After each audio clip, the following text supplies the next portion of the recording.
Subaru has quietly given its Forester crossover estate a major safety boost by standardizing EyeSight active safety technology across the range. The driver assist tech promises to completely avoid accidents wherever possible.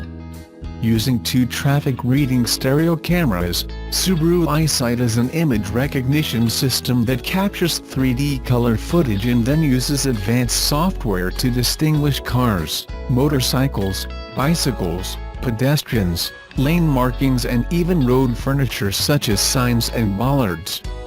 The system is based around active cruise control functionality, and includes pre-collision braking, lane departure warning, lane keep assist and pre-collision braking. It can also cleverly smooth traffic flow by detecting when the lead car moves away and priming the vehicle accordingly. It's clever tech that works too. Japanese research shows that cars with EyeSight are involved in an eye-opening 61% fewer crashes than those without it. Since 2010, it's now been fitted to 1 million cars globally. Prices of the Forester start from £28,995 for an XE Lineartronic. Also part of the October upgrade is a smarter black shark fin antenna and an upgraded stereo now with DAB as standard. Subaru has added its EyeSight safety technology as standard across the Forester lineup, the manufacturer has confirmed. The Japanese brand's EyeSight system uses two stereo cameras mounted on each side of the rear-view mirror to capture precise 3D images that can distinguish cars from motorbikes, bicycles, pedestrians and lane markings. EyeSight has also been tailored to the specific country it's being sold in.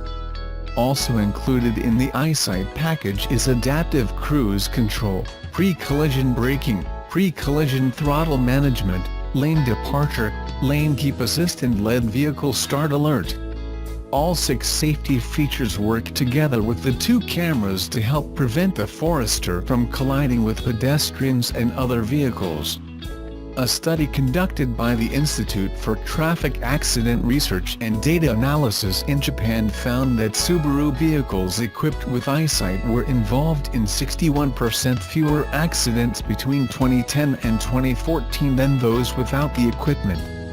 Globally, over 1 million Subarus have been fitted with EyeSight since 2016. EyeSight will be available as standard from October on all XE Lineartronic and XE Premium Lineartronic Foresters.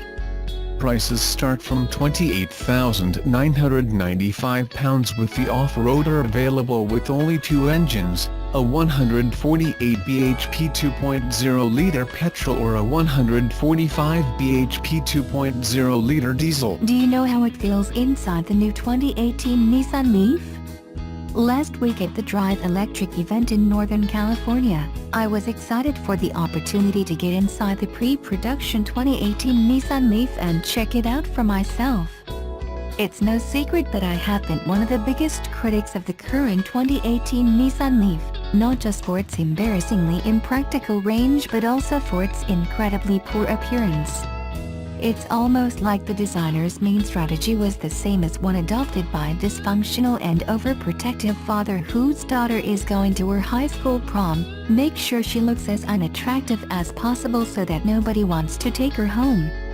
Granted, Nissan took a chance on a full electric concept back in 2010 before it was either cool or necessary to have a compliance car. You can even argue that they paved the way for Tesla and the future of electric cars. But then again, I don't believe electric cars like the Nissan Leaf would ever have made it past its first generation if it wasn't for Tesla showing the world what a real electric car could be. Why I like the new Nissan Leaf. But we are here now, and so is the long-awaited all-new Nissan Leaf. And you know what? I don't hate it. No! In fact, I actually kind of like it. The new look has far surpassed its hideous beginnings and is very much in style with the rest of today's compact cars. And the range? Well, it's not really what I would like from an all-electric car in 2018, but at about 150 miles on a single charge, it is acceptable for most daily drivers. Nissan has promised to roll out a longer-range version of the car next year, which is expected to be over 200 miles. A one-year wait for a 50-plus mile range boost is very much acceptable if you ask me. I should mention that Nissan does not have any plans to create or collaborate with an existing infrastructure to be able to fast-charge its cars for those who travel long distance, thus limiting the use of the car to daily driving where the car can be recharged overnight. It is not at all practical to travel in this car beyond a 60 or so mile radius, like you would be able to do in a Tesla using their ever-growing supercharging network. They say it's the inside that matters. Well, the inside of the Nissan Leaf didn't get that much of an upgrade, though it is also acceptable. Everything that you need is there, including a touchscreen, which most importantly includes integration with iPhone and Android devices, something that Tesla is still missing in all of their cars even today. The biggest complaint that I hear from the electric car community is, once again, the absence of a thermal management system, which a lot of times results in range loss. I'm not sure why this hasn't been addressed in the 7 years that Nissan had to develop this model, but it's just not there, and a lot of people will most likely pass on the car specifically for that reason. Now let's talk about the price. This model starts at about $30,000, which is way too close to the much more sophisticated, and altogether simply better, Tesla Model 3. However, unlike Tesla, Nissan does offer dealer discounts, discounted lease deals, and is much further away from its 200,000th electric car sale than Tesla, which will eventually trigger the end of the $7,500 federal tax credit currently offered. Best of all, you are not likely going to be stuck on a waiting list for a new Leaf when you want one, once Nissan starts rolling them out in the US in the beginning of the next year. Overall, I believe that the new Nissan Leaf is a huge improvement over its first-generation ugly sibling. It will now be a real and practical option for those who would like to switch to an electric car but do not necessarily have the budget or patience to purchase a Tesla. There is still a lot of room to improve, but this is a huge step in the right direction, which I believe will continue to keep the Nissan Leaf in first place as the world's best-selling all-electric car for a while longer. Is there a tougher test of quality than letting hundreds of learner drivers practice in your car? Vehicles owned and operated by driving instructors go through a lot, which is why reliability is key. So is fuel economy, because trips to the pumps can easily add up to thousands over the year. It's no surprise then that many instructors stick with tried and tested models such as the Vauxhall Corsa, but some are starting to make the jump to electric vehicles because these offer rock-bottom running costs. Paul Tomlin, owner and operator of Green Driving School in Stoke-on-Trent, Staffs, was one of the first to make the switch and has been using an electric Nissan Leaf to teach automatic learners since 2011. He's racked up 126,000 trouble-free miles in his latest car and has now traded it in for a new model.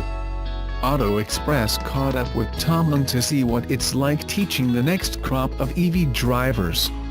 Like most other motorists, Tomlin, of Holdcroft, began looking at electric vehicles to save on running costs. He told us the brakes on his previous cars often took a lot of punishment. "I went through 3 full sets of pads in 60,000 miles, he said. Tomlin also calculated that a year's worth of teaching learners cost him £5,000 in fuel. He became one of the first people in the UK to order a Leaf, purchasing a 2011 Ascenta import from Japan. Because he was one of the first EV instructors, Tomlin initially struggled to get a set of dual controls installed until Nissan put him in touch with a local engineer. It was a good car, but because it was an import there were some teething problems that I had to get used to, such as the battery life indicator being slightly optimistic," he said. In 2013, he swapped the import for a black 24 kW Leaf Ascenta with a 6.6 kWh charger, and hasn't looked back. "I've done 126,000 miles in it and it's never broken down," he said. The only thing I've ever had to replace was the windscreen wiper motor at 90,000 miles, and that's it. Even more impressive are the brakes, which according to the last inspection are only 50% worn after 126,000 miles of teaching. A typical day for Tomlin will see him teach for 4 hours, take a break and charge the car before another 3 hours of lessons. He reckons he normally covers in excess of 130 miles a day, which is more than the Leaf's 124-mile quoted range. The public charging infrastructure has been vital for me, he added. Tomlin said he initially struggled to find enough public charging points, but his local Nissan dealer was able to keep its rapid charger open 24 hours a day. "It's not an issue of range for me. It's all about the rapid charging capacity," he said, adding that the infrastructure must grow if electric vehicles are to become more popular. More than 50 students have passed their automatic tests so far in Tomlin's Leaf, with several others having taken lessons. "There's never a single complaint from them," he said. In fact, they're all very surprised at how easy the Leaf is to drive. And the instructor told us that his students are often more relaxed in the Leaf than their predecessors were in any of his previous cars, adding, "This makes it easier to teach them how to drive." But Tomlin isn't just teaching his students how to drive a car. He's helping them become future EV owners by showing them how to charge the Leaf on a timer, where to find charging stations and which cables to use at them, plus what to do when the car is low on battery. Tomlin told us he also teaches his students how to follow the Driver and Vehicle Standards Agency's (DVSA) safe driving guidelines when braking and accelerating. In short, he explained, "I'm preparing them for the future." And his teaching seems to be paying off, because Tomlin says many of his students won't even consider purchasing a petrol or a diesel car after passing their test in his Leaf.